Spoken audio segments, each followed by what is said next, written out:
I am honored to present as the 39th Annual SuperConference keynote speaker, Mr. William Romero.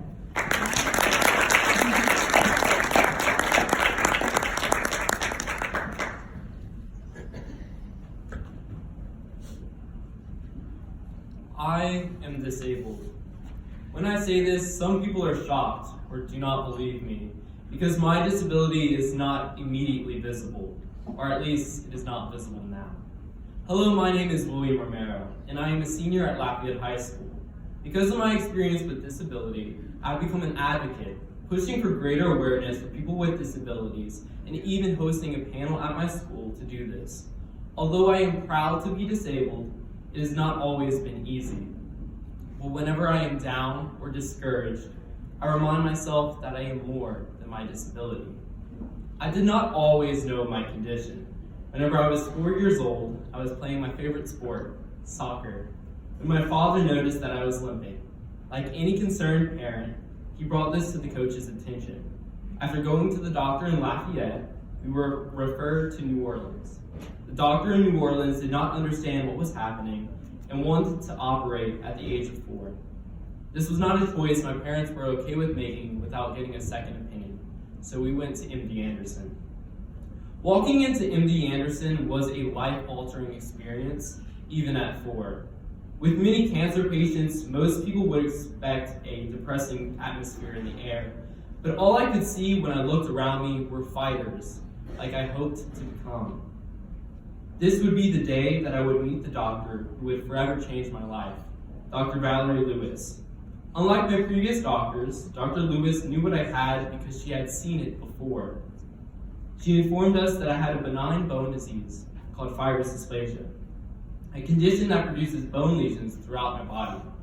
Despite its status as a tumor, Fibrous Dysplasia cannot be removed because it infests the inner bone.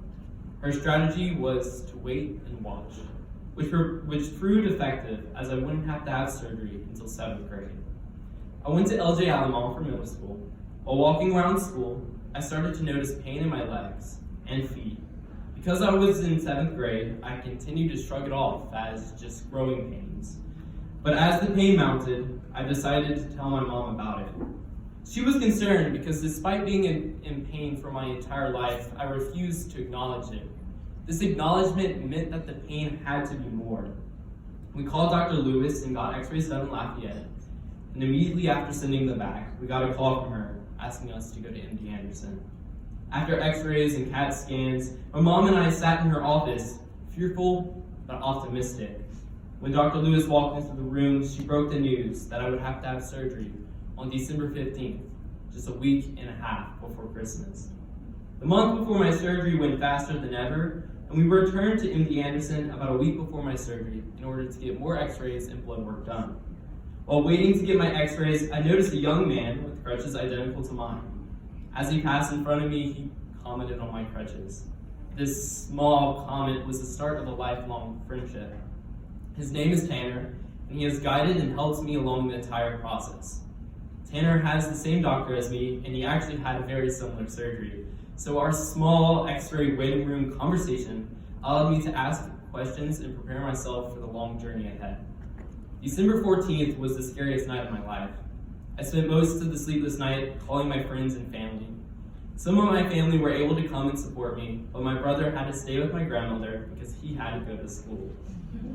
Talking to him, I could feel his nervousness, but this nervousness propelled me to be stronger. If not for me, for him.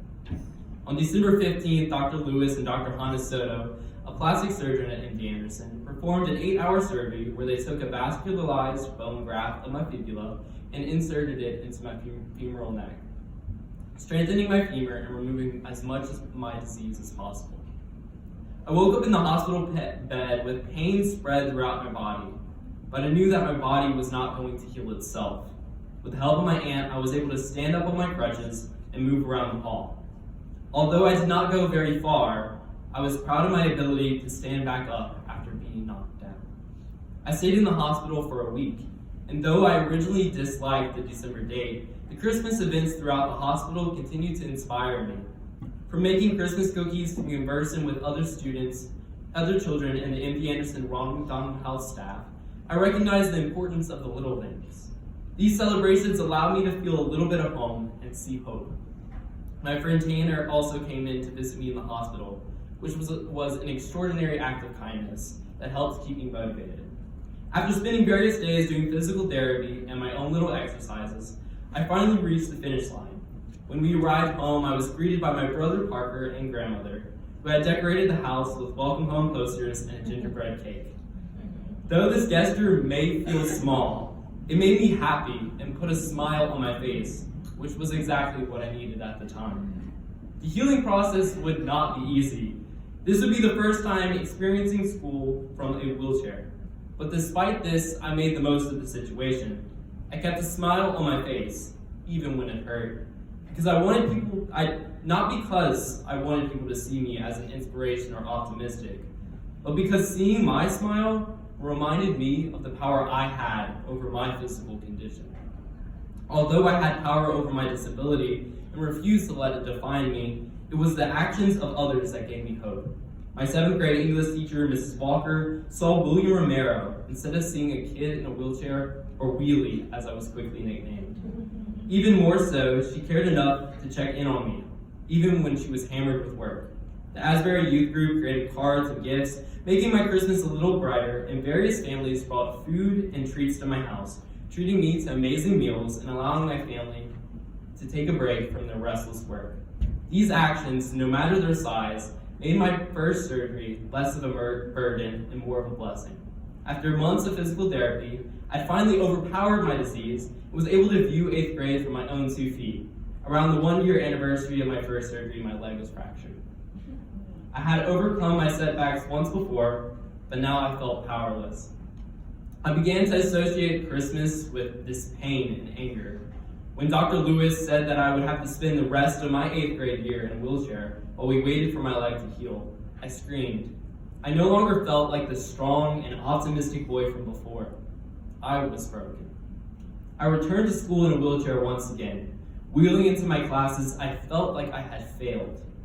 Like I had let down all my family, friends, and teachers. Despite my brokenness, I made a goal for each day.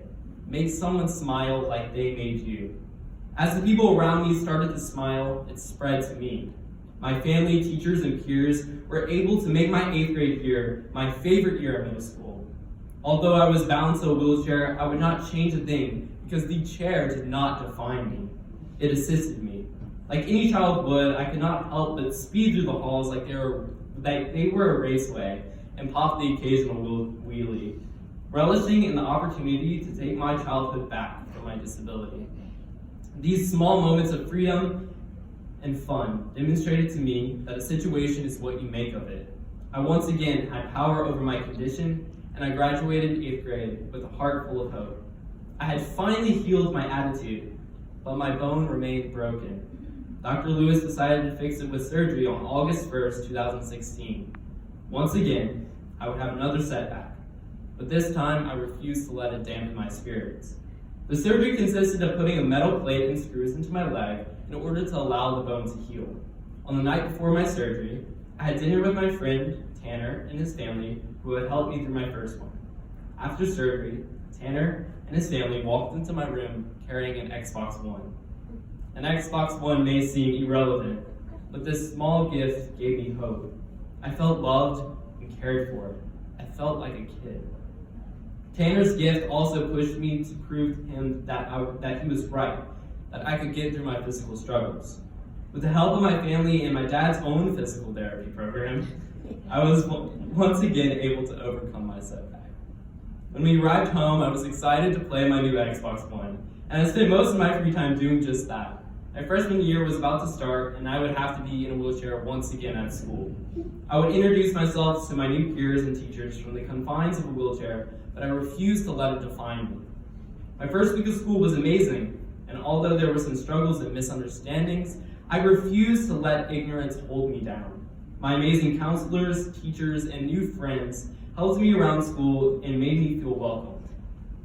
August 2016 was a special time because it was the start of my high school career, but it also was a time of change. Many of you may know the significance behind that month, and I know my family knows it very well. My house, one of the few constants in my life, was flooded by the Great Flood of 2016.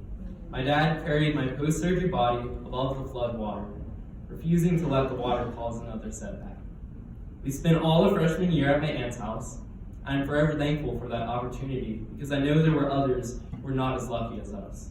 Sitting in that house, I played my Xbox One, which I salvaged from my flooded home because it reminded me of the short time of normalcy in my room. I would not change one thing though.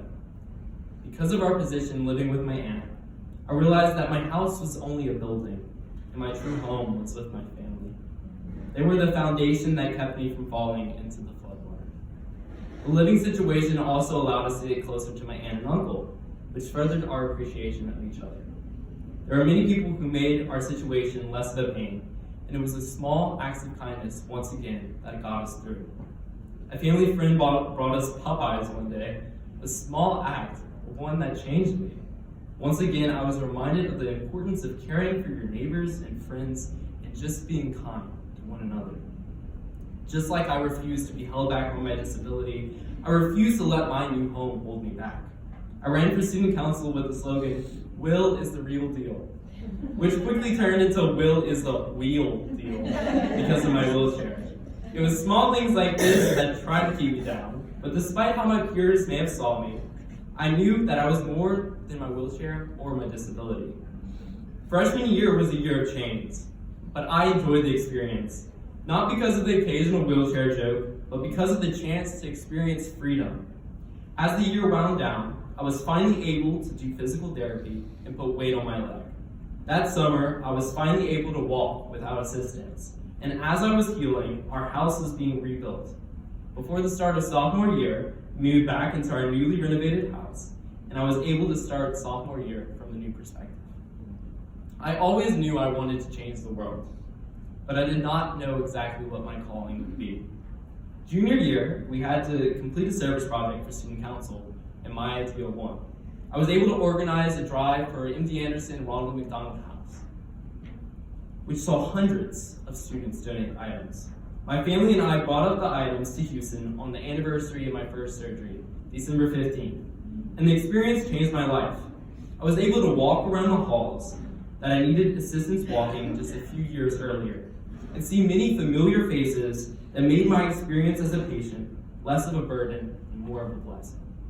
In this moment, I knew that I wanted to help people who had made my journey easier, and share my story with others to make their journeys easier as well. Junior year, I participated in a program called Lafayette Junior Leadership, which allowed me to develop my leadership skills while exploring Lafayette. This program set me on a course that resulted in me meeting with Liam Doyle, the Disability Affairs Coordinator of Lafayette Consolidated Government. Because of the misunderstandings I noticed in the high school environment, I wanted to be able to share with my peers and show them the power of our disability community. Together, Liam and I planned Living with a Disability, an awareness forum at Lafayette High School. This event allowed me to share my story and struggles, but more importantly, my triumphs over disability. I was able to show my peers that I am not ashamed of my disability, and a diverse group of panelists demonstrated that disabilities do not discriminate.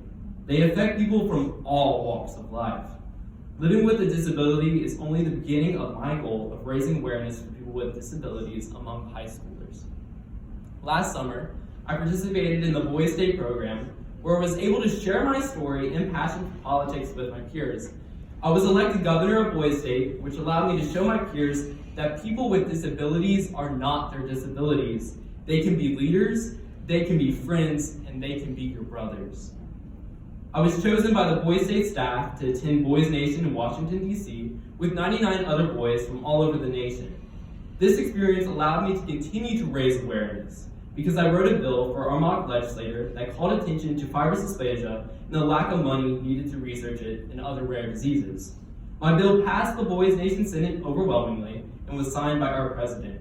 Although this was a mock legislator, it demonstrated that my generation understands the importance of awareness and research, and we are ready to answer the call to lead. Over the summer, I shadowed Liam Doyle. Shadowing him allowed me to understand the scope and importance of local government. I also had the opportunity to see the concerns of our disability community here in Lafayette and see how much Liam and LCG work each and every day to improve our experiences. I've often looked other places when I picture my future home, but this experience made me proud. Proud of the work being done here in Lafayette, proud of our community, and proud to be from Lafayette, Louisiana. I am now a senior in the gifted program at Lafayette High School. I serve as student body president and officers in many other clubs and organizations. Lafayette High School has allowed me to accomplish many things that I never dreamed were possible. And I have to thank the amazing administrators and teachers for their undying support and for guiding me every step of the way. Recently, I was named Youth of the Year by the Louisiana Governor's Office of Disability Affairs and Mayor President's Committee on Citizens with Disabilities. These honors have reminded me that I am on the right path, but there is still so much work to be done. I am currently researching the attitudes and etiquettes of students and teachers in Lafayette Parish in regards to disability. With this data, I hope to be able to target future awareness events towards the areas that need it most. One day, I see a world that views people with disabilities as a complete part of society. One day, I see a society that doesn't have to be reminded of the value of people with disabilities. One day, I see people with disabilities no longer being defined by them. I hope that one day, I can make this world become a reality, but I know that I cannot do it alone. I hope that today, each one of you will join me on this quest to raise awareness and promote the inclusion of people with disabilities. My story is one of various ups and downs. I was able to overcome my struggles, but not without all the people who assisted and encouraged me. I hope that each one of you remembers the importance of small acts of kindness, whether it is being patient with someone who is in the midst of a bad day or helping your neighbor find their next meal. These small acts make life better, not just for people with disabilities, but for everyone. Although my disability is currently invisible, I still struggle with pain and discomfort. Whether someone has an invisible disability or is just going through a tough time, we must realize that we cannot tell what someone is going through based on their outward appearance. We all go through various struggles in our lives. Instead of being ashamed of this, we have to realize that our struggles are what unify us. Together, we can overcome them. I refuse to let my disability define me, but I am proud. I am proud to be disabled. Fibrous dysplasia may try to hold me back, but instead of succumbing to this disease, I've decided to let it propel me into my future. My disability is a blessing, not because of the pain and struggles, but because of the strength it has taught me to have. Hello, my name is William Romero, not Wheelie or the disabled kid. My name is William because I am not my disability.